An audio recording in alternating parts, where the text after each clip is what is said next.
everybody to the, I think it's the third workshop from the Health Data group. It's my pleasure to introduce Aya Mitani. She's an assistant professor at the Division of Biostatistics at the Lana School of Public Health.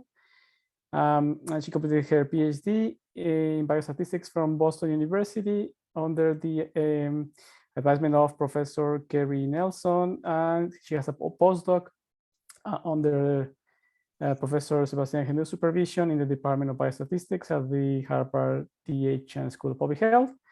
And Aya is interested in multiple areas, including methods for correlated data, informative cluster size, missing data, and methods for assessing agreement. And she has collaborated across different disciplines, including oncology, nephrology, anesthesiology, and dental medicine. And in her spare time, she also is interested in reproducibility. So, and this is the nature of the talk today. So, yeah, welcome. Aya, please go ahead. Great, thank you, Osvaldo. So I'm going to share my slides here.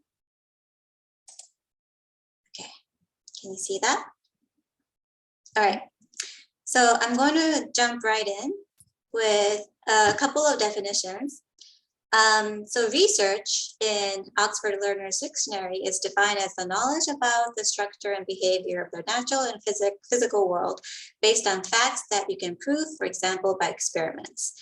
And research is defined as a careful study of a subject, especially in order to discover new facts or information about it. And I want to add a little bit to this definition. It's also to rediscover new claims about it, right?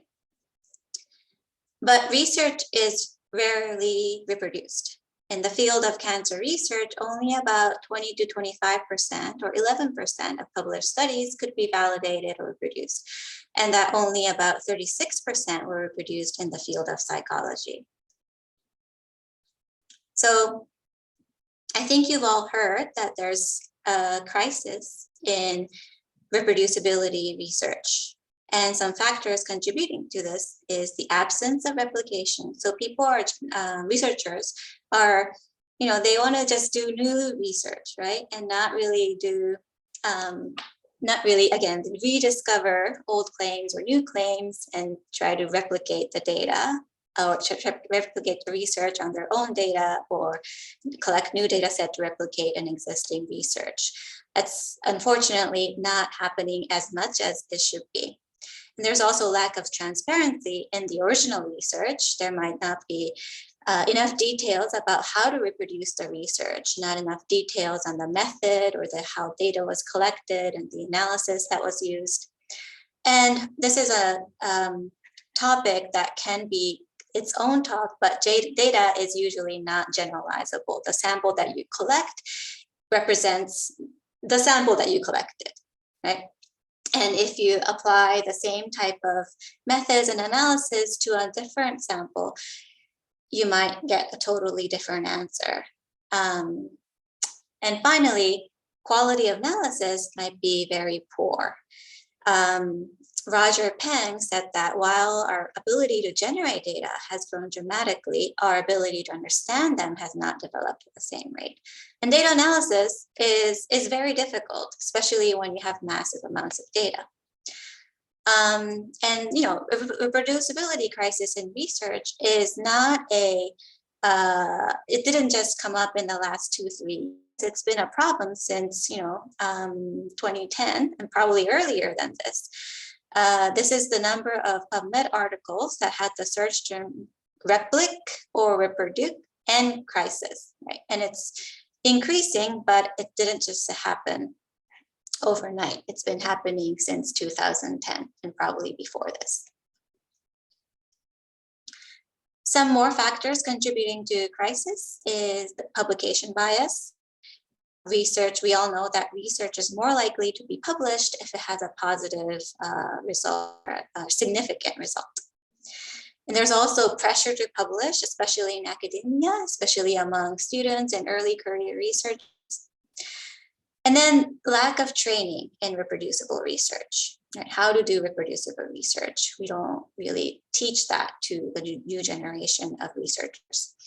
And this is a figure from this paper that surveyed public health analysts on the reasons or the barriers to reproducible research. And the first, or the most common answer was data privacy. So protecting data privacy is very important, but there are ways you can protect the privacy of a patient in your data. Again, you can definitely de-identify the data, and there are other ways to do it. I'm not going to go into real detail about it. Maybe we can have another workshop talking about how to make data more private.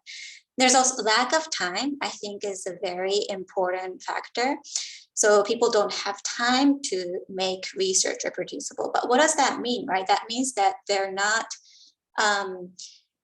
their reproducibility is an afterthought, right? Maybe they figure that they submit their article to a journal, and the journal editor comes back saying, you need to submit the raw data and code for that you used in your analysis, and the researchers will have to scramble and make their code nicer, readable, and all that. And then, of course, that takes up time. But if you keep reproducibility from the beginning, then you'll save a lot of time, effort in the future. Some other factors: intellectual property concerns, lack of knowledge and training, which I mentioned, lack of incentive, professional competition, and concerns of errors being discovered. And this is very unfortunate, because you hope that by making your research reproducible, you will encourage replication and contribute to science, right? And I think, as long as you have all the tools and a good team to work with, you shouldn't be afraid of having your error discovered. And there might be errors, but correcting those errors is part of scientific discovery too. And I think it's also important to distinguish reproducibility from replicability. So something is reproducible if someone else can completely reproduce the results given the data and code. And something is research is replicable if someone else can replicate the analysis using different data. And the ideal research is reproducible, reliable, and replicable. And all these kind of go hand in hand. So importantly, reproducible research can still be wrong. Okay, so even if your research is reproducible, it doesn't always mean that it's completely reliable. But at least you found that out by making your research reproducible. And a reliable research is not always reproducible if you don't have the means to reproduce it, right? Or replicate it. So, but I think it's important to kind of keep all these 3 R's in mind when you do research. And this paper, from the same paper that I showed earlier with the barriers and reproducibility, the author says, while replication is the gold standard for confirming evidence, reproducibility requires fewer resources and increases reliability. Right?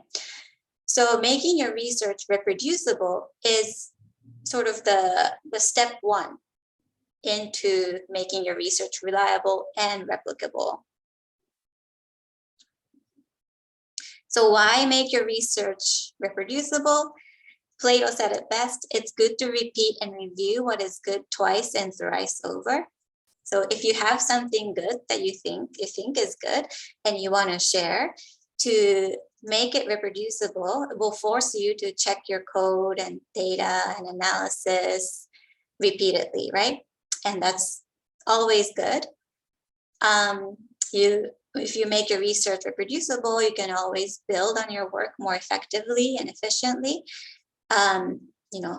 your research isn't done when you submit your manuscript to a journal, right? Because it's always going to come back to you. Reviewers are going to come back to you with more requests, questions. And if you had built your project in a reproducible format, it's going to be very, very easy to do additional work. And your future work is going to build on your original work, right? So keeping that, so the work that you're working now is going to be reproduced years and years after. Yeah, and I also mentioned these 2 points earlier, but for also science, right? Having your research in a reproducible format people will be able to judge scientific claims, and it also encourages replication and also avoids effort duplication, right? If you already have a working code to do something, then sharing this and have other people use that code is going to save a lot of time and effort in the research community. And again, encourages cumulative knowledge development. So, you know, in rather than thinking of protecting your research from others for competitive reasons, you can think about how we can all work together and advance knowledge in science. So far, I hope I've convinced that reproducible research is important, and how can we reproduce our research, right? So how is research presented is a good sort of concept to think about. Research is usually presented using shows or journal articles, books, or maybe your own personal websites or institutional websites. But these are just ways to advertise your research. These aren't your research project, right? Your research project is actually the full software environment, code, and data that produces the results. And earlier in time, when we were like writing or typing the journal articles using a typewriter, there was a huge gap between research and advertisement, right? The advertisement was done using, again, the typewriter, and your code and the data was locked in a file cabinet, never to be touched again, never to be opened again. But now we have all these great tools to make reproducible research. So RStudio, Markdown, Blogdown, right? All these tools have been created for us to use to create research and advertisement as like one unit. So in this presentation, I'm going to cover some basic tips to make your research more reproducible using R and RStudio. And throughout the talk, I'm going to use this data from NYC reported dog bites. Okay, so this is each line represents a reported dog bite from the year 2015 to 2017. And we have the variables: date of bite, breed, age, gender, spay, neuter, borough, and zip code.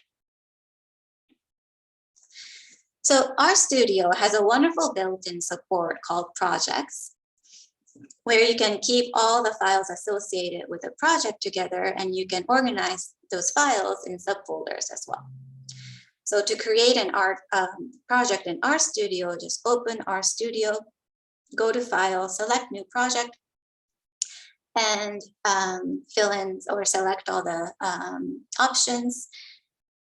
And then you usually want to create subfolders to organize your project, right? And I like to create subfolders of code, data, Markdown, where I include all the advertisements for my research, maybe references if you have materials that you want to save related to your project, and results. So the first step in research that involves data is probably reading an external data set.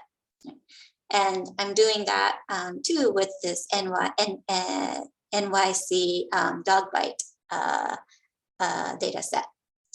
And I think a lot of us have been taught to use the set WD function in R to set the working directory to where your data file is located, and then read in the data. But unfortunately, this is not reproducible. Why? Because this path only means something on your own machine, right? Somebody else's machine is not going to have this folder IME because that person is not named Aya, right? And they might save their data in a completely different location. And also, like 5 years from now, you are probably going to have a new machine, and your new machine is not going to have the same folders or level of folders as your old machine. And you have to figure out which drive your file is located. And are you supposed to include use forward slash, backslash, double slashes? Different across some operating systems too. PC uses one way and Mac uses another way. And also, if you want to output an object from R to a different folder, then you have to reset your working directory again. So this is a very efficient way to get data. And there's a very nice package called here in R, the here package. So that can be downloaded from CRAN. And the directory, if you use this function in your code, or in your projects, or in your Studio project, the directory is set to the project root folder. So in my case, if I type in here, it gives me the root directory, right? And that's the folder where I have created my project. It's a folder called Reproducibility. And then to read in the raw data from that folder, I use the same function, read.csv, but then I use the here function to indicate that it's in a folder called the data, and that has a subfolder called raw data. And then in there is my CSV file. Okay. And then once I read in my raw data, I clean up the data, make new variables that can be used for analysis. And then I might want to save that file, save that analytical file into a different folder, right? So I use write.csv, and then I use the here function again. I tell R that I want to save this data frame into a CSV object called dogbite in a folder called data in this root directory. Okay. So I have an R script called create_nicedata.r, and that's a file that I use to create or read in the raw data, do some additional data wrangling, cleaning, adding new variables, and then write the data set or write the data frame into a new CSV file, okay? And I use the here package to do that. And then I can, close my project for the day and then come back to it the next day to do some more analysis. So my analytical data includes, all the original variables, but I've also added breed clean. So I can categorize some of the original breeds. And then I also have a variable called age num that kind of that was created from the original variable age. So if the dog was 10 months old, the new age is 0 because dog is 0 years old. All right. So the next day I come back to this project to do some analysis. And again, I want to create a new file that I use for the analysis. So before my R file was to basically clean the data, but now I'm moving to analysis, and I want to read the data set, the analytical data set that I created earlier into the new R script. And I like to create separate files for each step of analysis.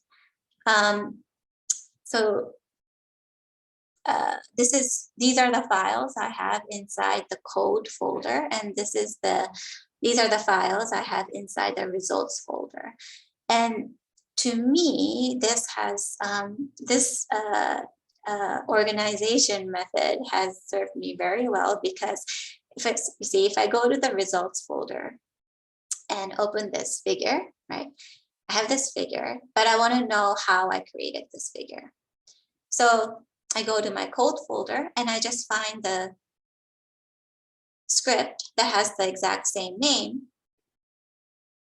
And this script has all the code that's necessary to create this figure. And I also have another figure and a table that does the same.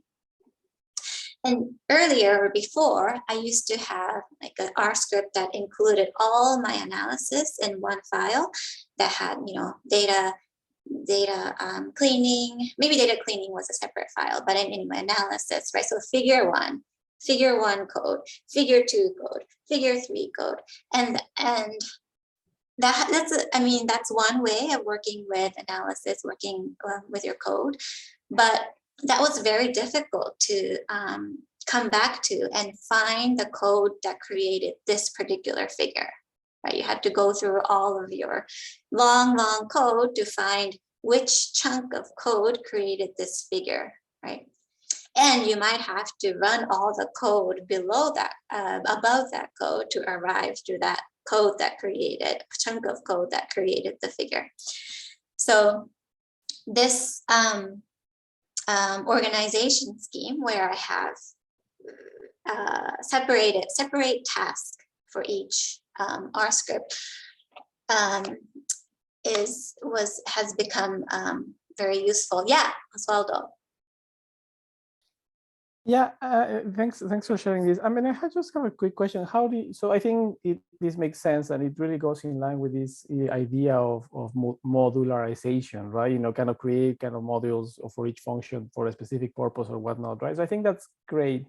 I guess my only question is, how do you go around effectively or to solve this problem that you mentioned, that sometimes you need to prepare a very specific data set to generate a particular figure, right? So how you go kind of circumvent the issue about, okay, you still need to run all these different previous steps to get to a point where you can now generate your figure with kind of in this setting, right? So that's why I'm that's to me the appeal of having one single self-contained script, right? I guess I'm just not super clear about how you do that, but yeah, I understand. So even if you have this nice analytical file, you might need to do some more to the data to create a particular figure, right?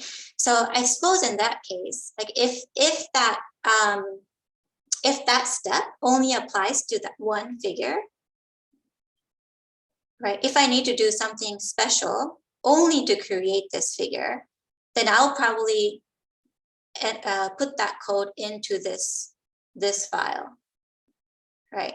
But if that sort of special step applies to multiple figures or multiple tables, then I'd probably create a separate R script that does that step of creating a new sort of data structure to create the multiple figures, and have a new R script for that, and use source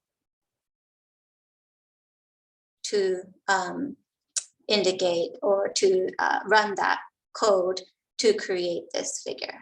Yeah, I think that's how I would organize it. Okay. Yeah. Great. Thanks. Okay. So here's some interesting figure. Which breed had the most number of reportings? Pitbull had by far the largest number of reportings, followed by terrier. So Pitbull is a terrier, but these terriers are they don't include Pitbull. Retriever, Shih Tzu, Chihuahua, blah blah blah. But importantly, I don't have the denominator of all the population of all dogs in NYC, right? So that doesn't necessarily mean that pit bulls are more likely to bite compared to retrievers. They probably are, but you can't tell that from the data. So this is among all the dog bites reported, pit bull bites were the most common. Okay.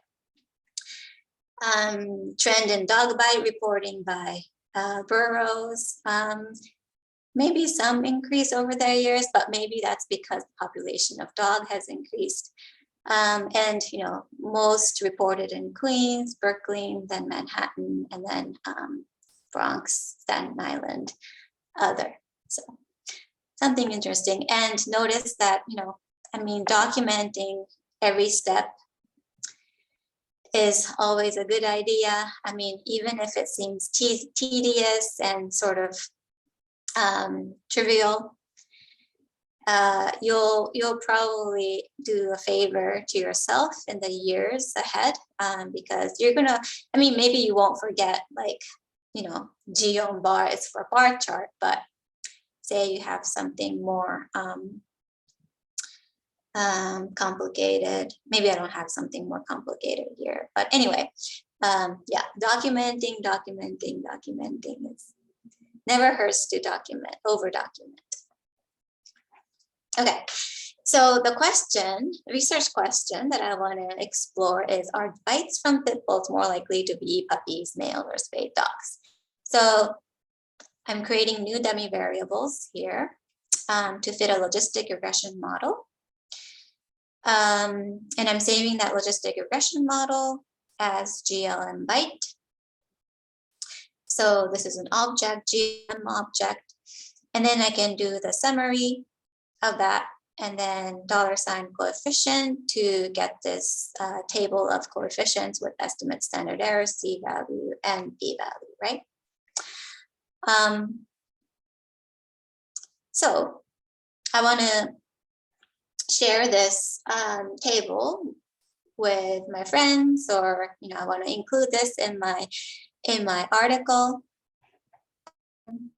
And how many are you are still copy and pasting these values in the word table? Right? This is not reproducible. You want to definitely minimize human error, or even eliminate human error altogether. Use time efficient, automate table creation with updated and new results. So if you create a word table and copy and paste every time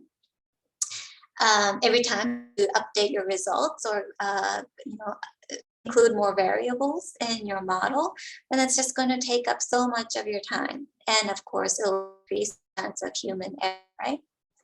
So 2 packages that are very good to automate table creation are knitr and xtable packages. So knitr has this nice function called cable, which can create pretty tables from data frames and matrices. And this is a very quick and simple way to create tables, but it has limited customization ability compared to xtable. So xtable will convert many R objects into LaTeX table code. And it also has the option to create HTML tables too. And has a little more flexibility with more customization ability. So first, I'm going to go over the knitr package and the cable. Oops. Yeah, the cable function. So again, this is the GLM object of the logistic regression model. And then I'm going to save the summary of that into a new R object. And the class of this R object, or the class of the table of coefficients, right, of the GLM or the logistic regression output is a matrix. So I can just use cable and enter that matrix, and then specify the format HTML to create this nice looking table where I didn't have to do any copy and pasting of the actual values. And cable has many formatting options. So you can specify the number of decimal places, you can specify the column names, options for alignment. So I'm gonna have these center aligned. And you can also create a title for your table. You could also use the format LaTeX option to output this LaTeX code for creating the table. And the rest of the options are the same from the previous slide. Okay, so quick sort of way to use cable package or the cable function in knit-r package, and then I'm going to move on to xtable. So xtable you can actually use enter the GLM or the LM object into the xtable function, and you can create this nice looking LaTeX code to create a table. So you don't have to necessarily save the table of coefficients. You can just enter the GL output into the xtable function. Some more customizations in xtable. I can add a title here. I can add a label here for referring to the label later on in your code, in your article. And again, like number of decimal places here. And it'll give you this nice LaTeX code that you can include in an Markdown file if you have the PDF output option, or you still have to copy and paste, but you can copy and paste this entire code into a LaTeX editor or your overleaf. So print.xtable has even more options than just the xtable function. So you can also save the LaTeX code as a text file. So you can do print.xtable, and then, yeah, and you had saved the xtable as an object. Right? So you can print this object using print.xtable and save it to a text file in your folder, in your subfolder results in your project.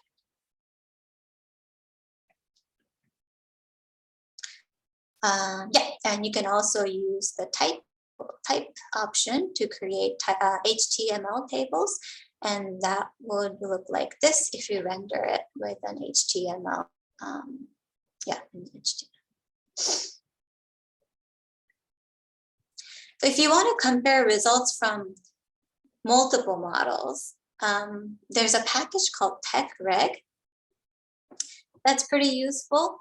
So what it does, so here I'm I'm building 3 logistic regression models. M1 includes puppy, M2 is puppy and male, M3 is puppy, male, spade. Okay. And the screen reg function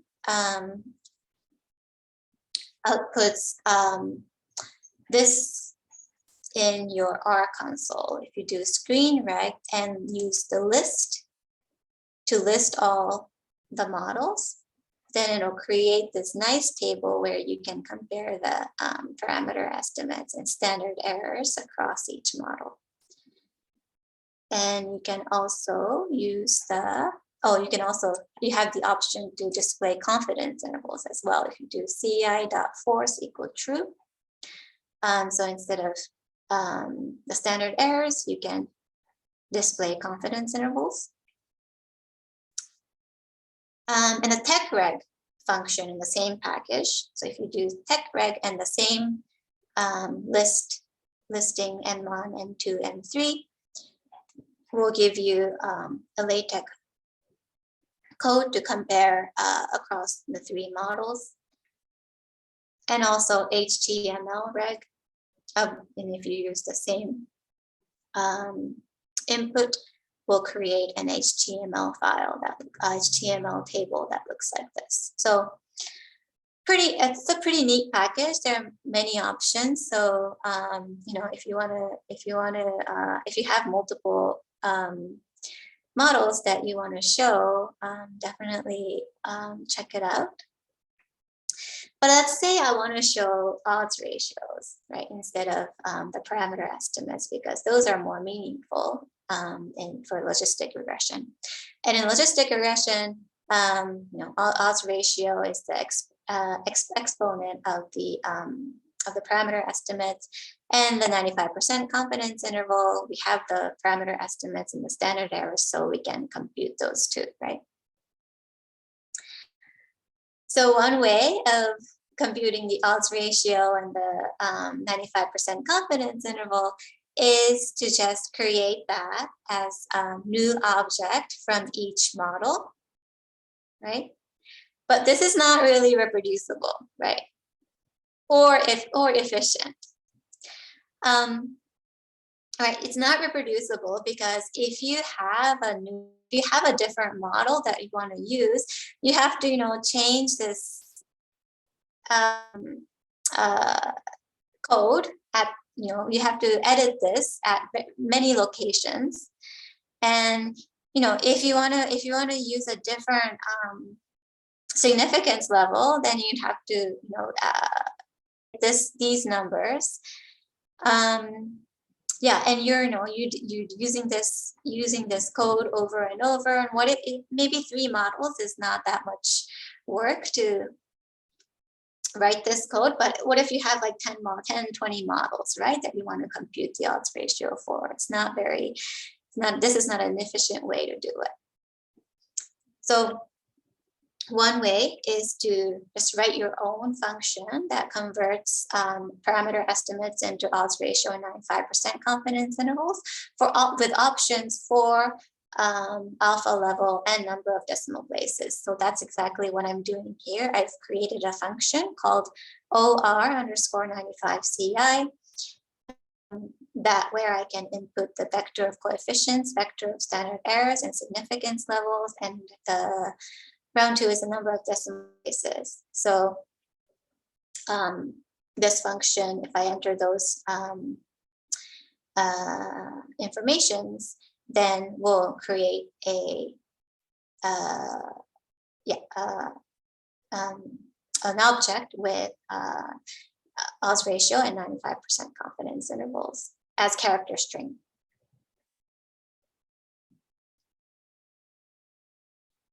Oh, is there a question in the chat?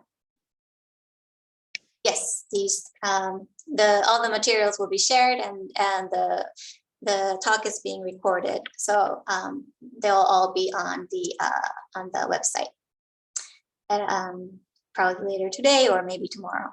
Okay, so lists are very useful in R, especially if you are doing something over and over.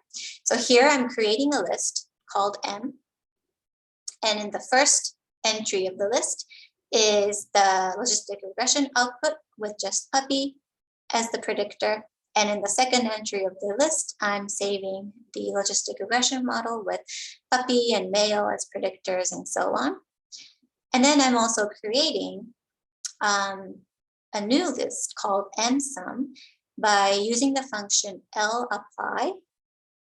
So what I'm doing is I'm applying the summary function to all of the entries in the list M.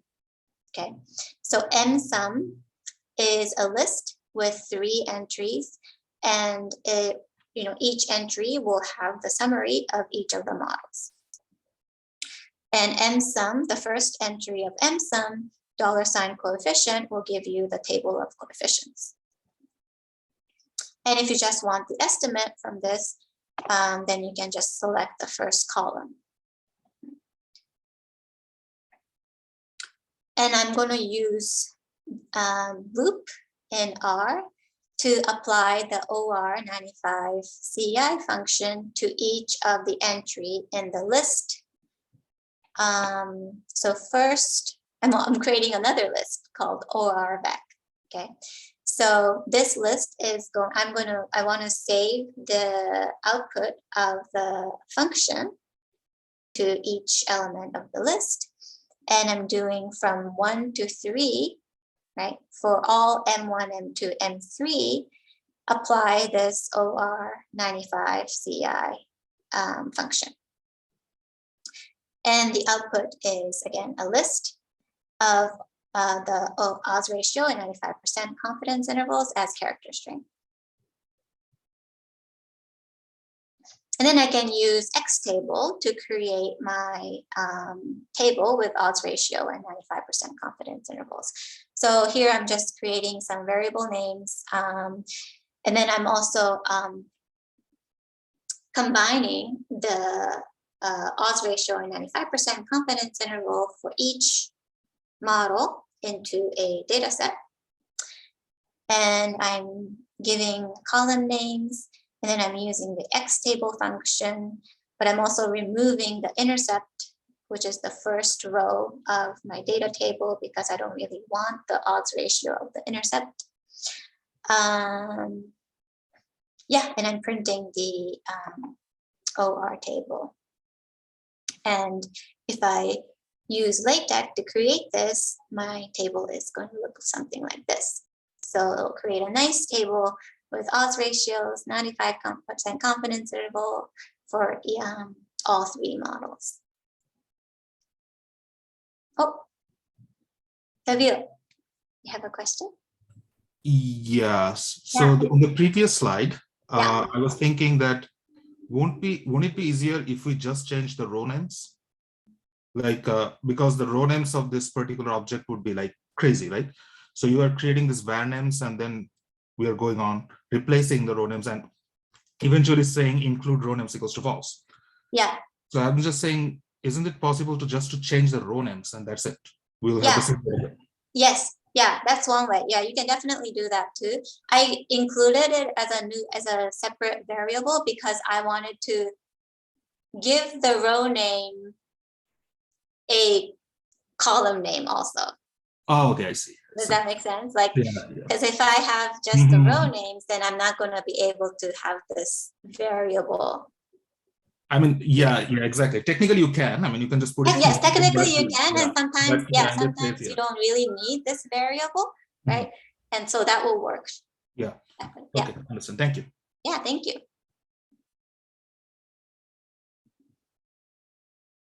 Okay. Great. So I really like this function that I just created, and I want to keep using it for my other projects, right? So one way to do that is to save this R script that has my function on my computer and copy and paste it for every project. But again, this is not very reproducible, right? Because you might want to, you might be on a different machine to, and maybe you still want to use this function. And maybe I have some other related R functions that I often use. So I want to turn these functions into an R package and save it on my GitHub account where I can access it from different computers and at different locations. So creating an R package these days is pretty easy to do using the DevTools package in R. And these are the major steps to create, and I have more details here. Back in January, I gave a demo of how to write your own package and save it on GitHub. So please refer to this presentation, and I have a pretty detailed step-by-step into how you want to upload this, upload the R package into GitHub. And I refer to this presentation all the time too, because I can never remember how to do it. So please refer to this. But the major steps are you open RStudio and you select the new project, and you want to specify that you want to create a new package, and you edit your package, right? And then you create a new repository in GitHub that has the same name as your package name.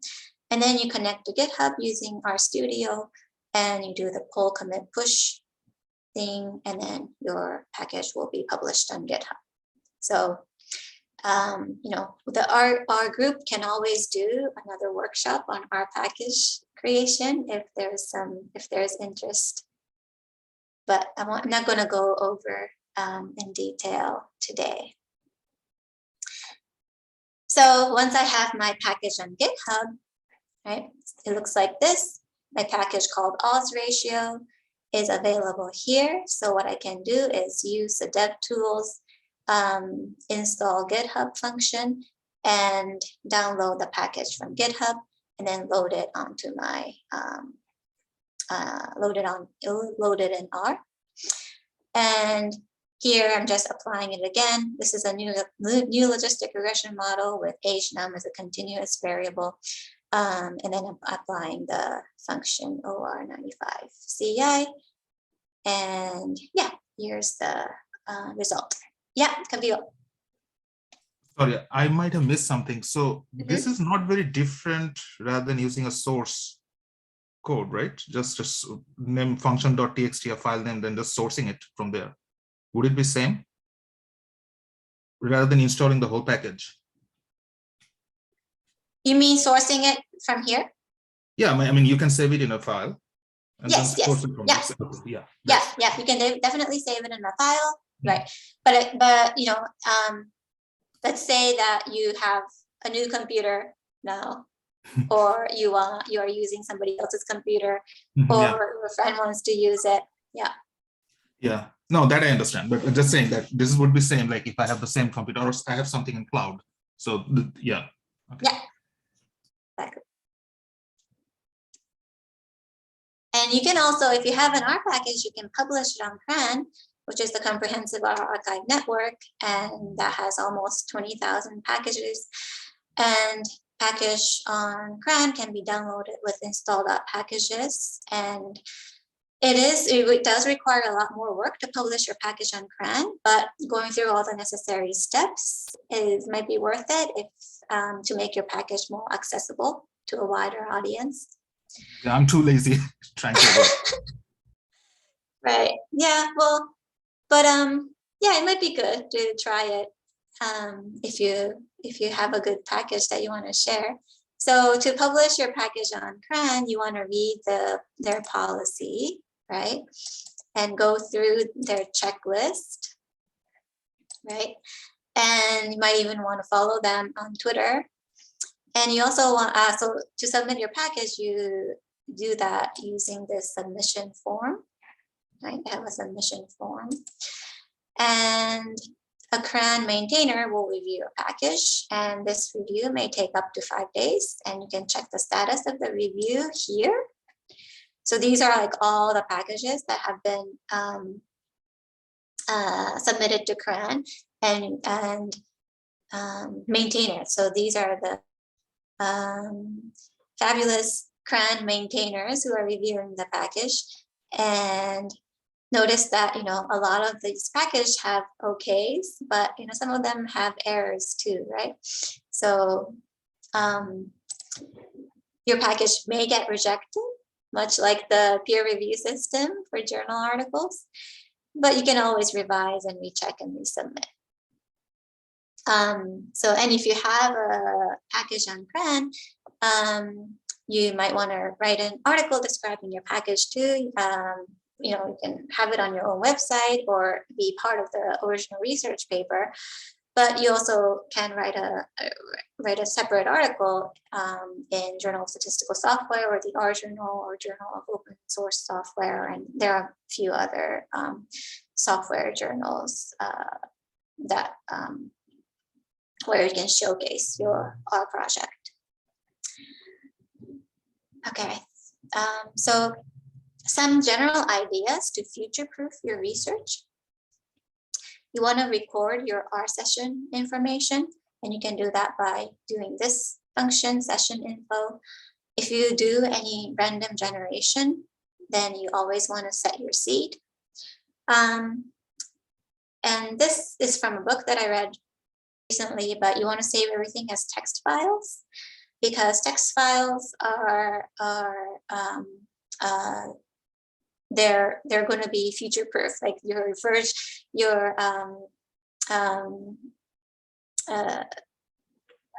Word, right? Word, for example, it used to be .doc, but now it's .x. But anything, so versions change, software change over time, but text files are usually what's the word? They don't, you can open it with many different softwares, and they don't really usually change over time. And you want to make your code human readable, not just machine readable, but human readable. And this package, format R, is a nice package where if you tend to, write your code in a very messy way, format R can create convert your code into like nice looking code with appropriate spacing and all that. So check that out too. And again, document. Never hurts to over document your code. So some final thoughts that I wanted to share. I'm still learning how to do reproducible research. So if you have any tips, I welcome them. And I'm still learning. The community, the research community is still learning how to do reproducible research, right?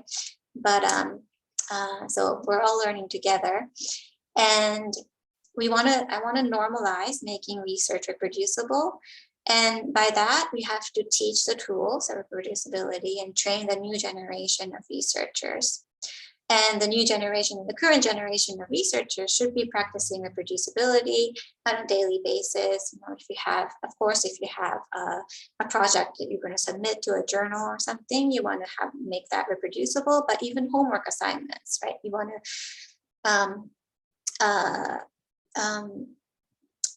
to make sure that those assignments are reproducible in the future, because most often you're going to come back to the code that you wrote many years ago if you're going to continue your career. And right, also, I think we as a research community needs to contribute more to replicating research. And again, like replication of research is not as valued as producing new research, but I think that's a real shame, because again, like research, if science is not reproducible, replicable, then it's not reliable, right? So a research that replicates or tries to replicate existing claims, I think should be valued more, and we can change this institutional culture from bottom up. So I think that's it. And this presentation is reproducible. So I have all the code and the files that are necessary to create these slides on my GitHub repo. So check that out. And I'm happy to answer any questions or comments.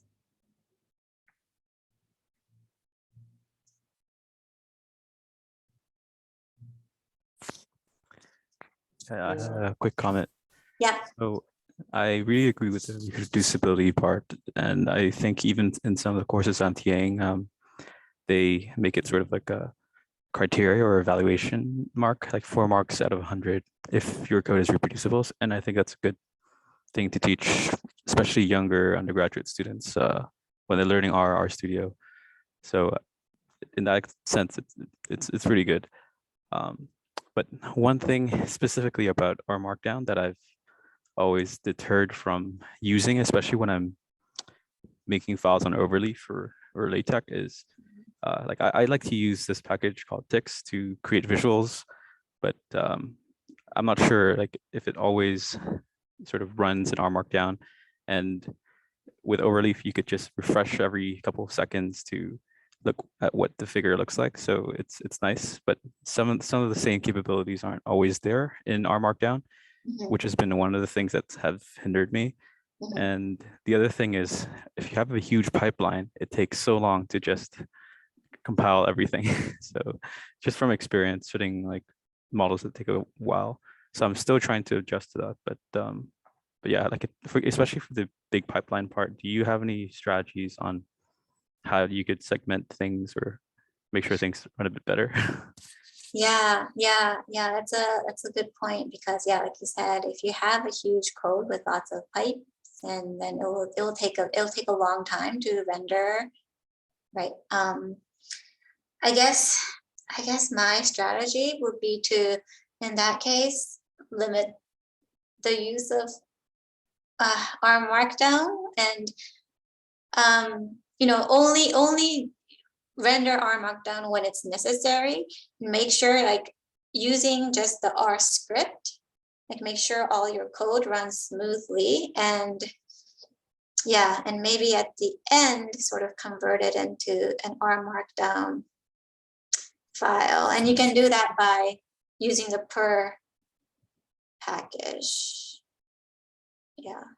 I see. So it's sort of like running your analysis on the side, or just reference as many source R scripts as you can, and then only print maybe the final result of the modeling. Right. Okay, that makes sense. Yeah, it's not a perfect method, but it works, I guess. Yeah, Kwan? Just kind of like echoing what Tyson was saying there. I found the rendering very slow, especially if you have like large data set, like you have a large data and you're doing some data manipulation and lots of resources consuming functions and codes. So what I end up doing, which this is not R Markdown, so I was doing it like a Shiny app. So what I end up doing is I have to save a clean version of the data set. Like I have to do the data manipulation in a separate R script so that I save a nice file that the Shiny would run, and it won't take that much time. So I had to like separate the pipeline myself manually by every time rerunning the data script if I have updated data. And then at the delivery reporting part, I do the renderation. So I'm not sure if other people are doing it differently. Yeah. I guess that's one way of doing it. I don't know if does anybody else have experience using really large data?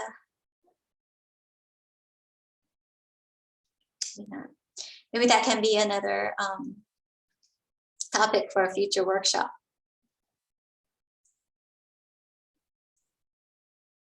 Yeah. Kind of I have a, sorry if I may, I have a comment question. So I think that more and more journals are asking for, reproducibility kind of statements or efforts or whatnot, which I think it's a great thing. However, I don't think that they are necessarily enforcing that, or there is no specific kind of common practice or specific requirement. So, I mean, the reason I'm saying is because I recently reviewed an article that, like this is a JASA, it was a JASA article. And, they have this initiative, right? That they should be reproducible. And then they did, and they went and put some comments or whatnot in there. But I don't know, in my mind, I mean, and they have a package, right? They have a package and everything. But none of, what is contained in this, reproducibility document actually lets you reproduce any of the figures or anything that is contained in the article. So to me, yes, you can have a package, but if you're not telling me exactly how you use your package to generate everything that is contained in your article, it's exactly, to me, it's like, okay, you are not doing any reproducibility whatsoever. So I don't know, any thoughts on that? Yeah. So as a reviewer of the article, did you criticize the author on that? No, this was another. Well, I didn't review as a. So okay, maybe I should have clarified. I didn't review it as a reviewer, but this is for a seminar that I did. I just read the paper, but yeah. Well, I guess if you get to review any of these articles where you can't reproduce, when you know the authors claim reproducibility, but you know as an independent researcher you're not able to reproduce it, then I think it's fair game to point that out. I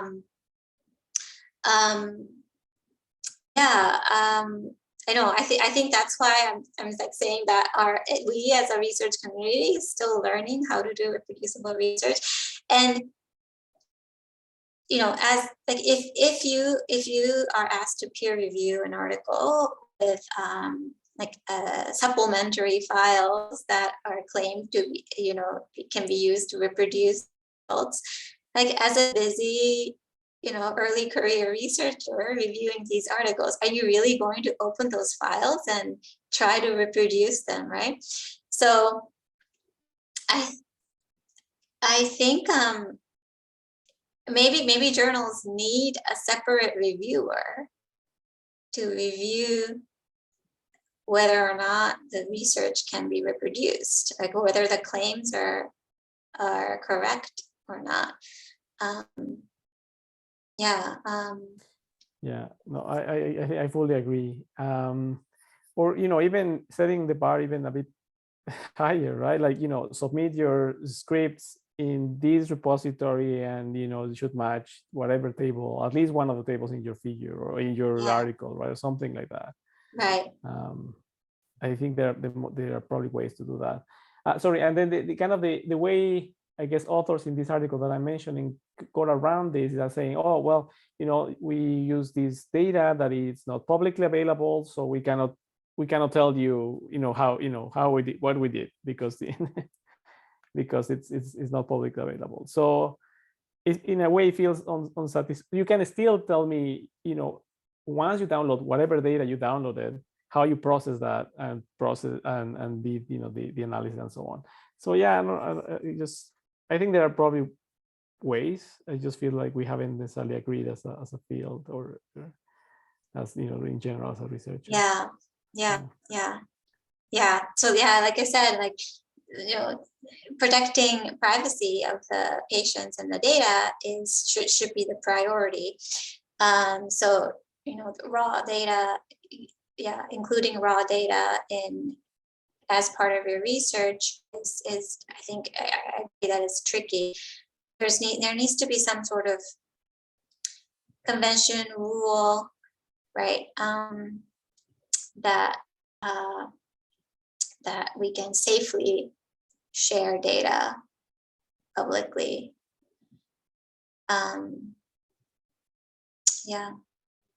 Sorry, I had a thought. So basically what you're saying, Osvaldo, that data, which I cannot share my data with you. It's a confidential data, like let's say ISIS data or something. I cannot share my data, but I have a lot of codes. I have reproduced a lot of graphs and tables with those. And now it's talking about reproducibility. One way I think I normally try to do is I don't just simulate a version of it, a smaller toy version of it, right? A very small, it's not very difficult to do. You know, the statistics or some of the things that, you know, you can easily reproduce the data, kind of like a toy example, it doesn't have to be as big as it is. And then just help us like running those codes on that particular data to see whether they kind of create similar type of graphs or those kind of things, right? What they have written in the package. That's one way to do that, because yes, obviously nobody will share their data, but they can share some toy simulated data, which can be used for this particular thing. Yeah, I think that's exactly the point, right? I mean, it's really simple or relatively simple to generate certain type of data, this to some extent. So why not, you know, showing the entire pipeline of how you came up with, you know, table A, B, or C in your article from some synthetic data set, for instance. And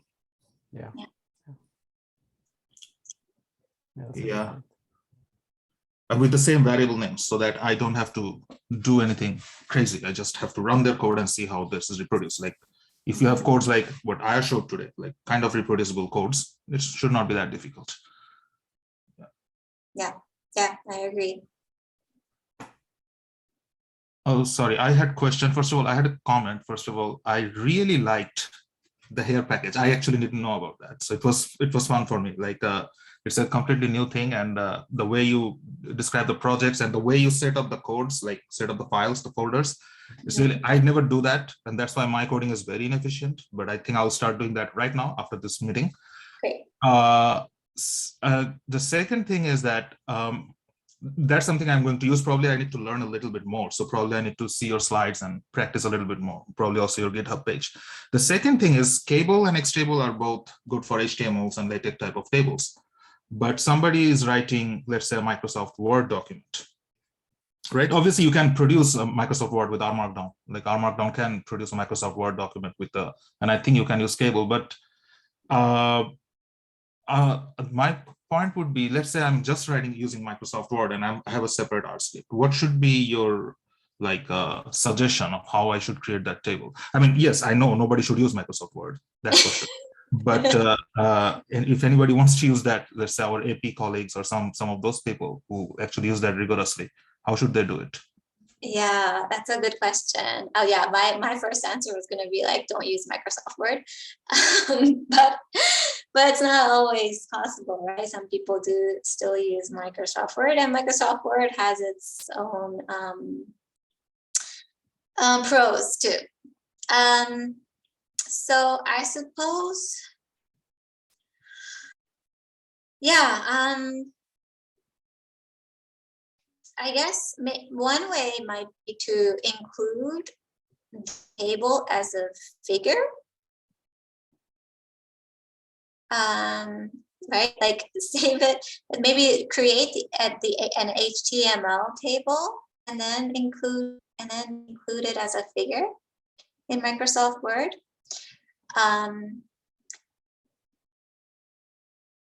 Oh, Chris is saying check out Officer package or Flex table. So there's your answer. Check those out, and maybe those are packages that converts. So normally, yeah.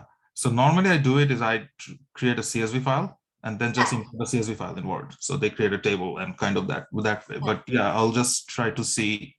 I don't use Microsoft Word. Please don't misunderstand me. When I used to use that, then I would do something like that. Yeah. Yeah, I think it's pronounced Office R, like so like Microsoft Office for R or whatever. Yeah, kind of like a play on words. Yeah, I've used it in the past. I don't like subscribe necessarily to using it, but I think it does produce kind of nice interoperability between like either PowerPoint and R or Microsoft Word and R. So yeah, check it out. I don't endorse it because yeah, I don't love Word either, but if you have to. Okay, yeah, I'll check it out too. Thank you. Yeah, I've used Flex table in the past, and actually it's pretty friendly with Office and Word. Oh, great. Yeah. Great.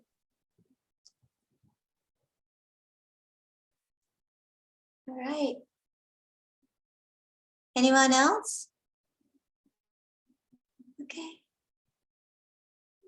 Well, I'm glad this sparked some discussion. I hope you learned a little bit from the tips that I introduced. And let's see, this is the last Health Data Working Group workshop for the term. And next term we'll start, I think in January, so look out for announcements on the DLSPH calendar, and we'll find a better way to send you the Zoom link after you register. So sorry about the confusion earlier today. Okay. All right. Well, it was good seeing everybody. Thank you. Thanks, yeah. Thank you. Yeah.